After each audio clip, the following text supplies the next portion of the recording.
Hola, hello, welcome, bienvenidos to my very first vlog on retirement in 2022. Many of us who were born in 1960 will be eligible for Social Security in 2022 and should be thinking about retirement one way or the other. I used to say I wanted to get out of this country before we broke out into civil war, and January 6th proved I'm a little late for that.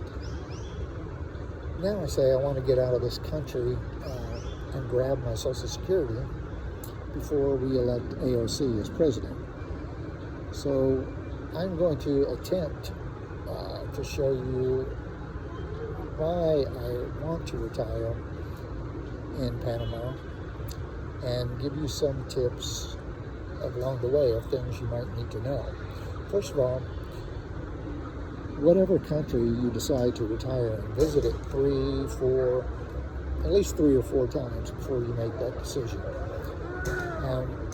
Second,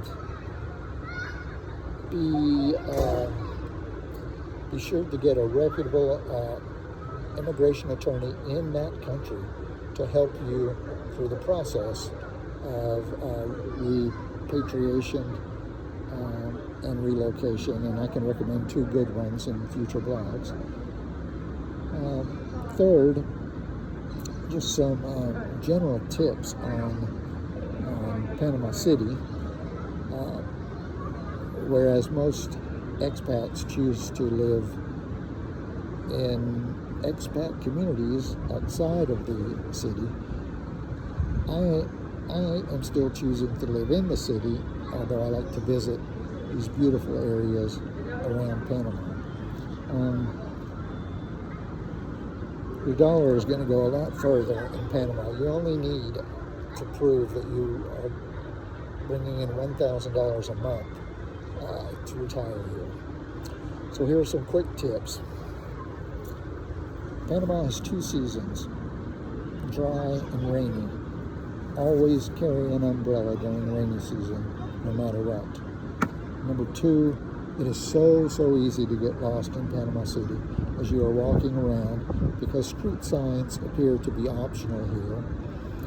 And it's hard to look for what you want while you're trying to watch every step. You will inevitably trip and fall at some point in your time in the city.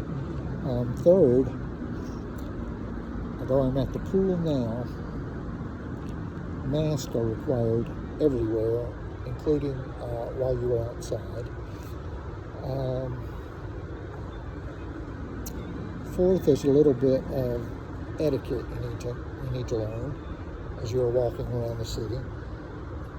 Pedestrians do not have the right of way. As you walk in Panama City, you need to be looking over each shoulder. You need to be looking ahead at where your feet are going. And you always must be conscientious of the traffic, because pedestrians do not have the right of way.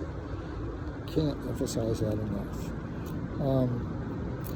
And street signs here appear to be optional, which keeps the taxi business going, because don't think you can use Siri or Google Maps or anything to get around, because street signs just are not labeled here. And so you pretty much need a taxi to get around in the city, which the good news is the taxis are very cheap. You can pretty much get anywhere you want in the city for $4 or $5. And finally, the elevator etiquette. This will be my last tip, because I don't want these to go more than 5 minutes. But my last tip will be on the elevator etiquette. In Panama, you better get off the elevator quickly, because as the elevator doors open, no one is going to wait for you to get off. They're going to be piling in, and you are going to have to barrel your way through traffic to get off the elevator. So understand different cultures, research the countries you want to look at, and certainly visit them many times before you make a decision. That's it for now. Bye.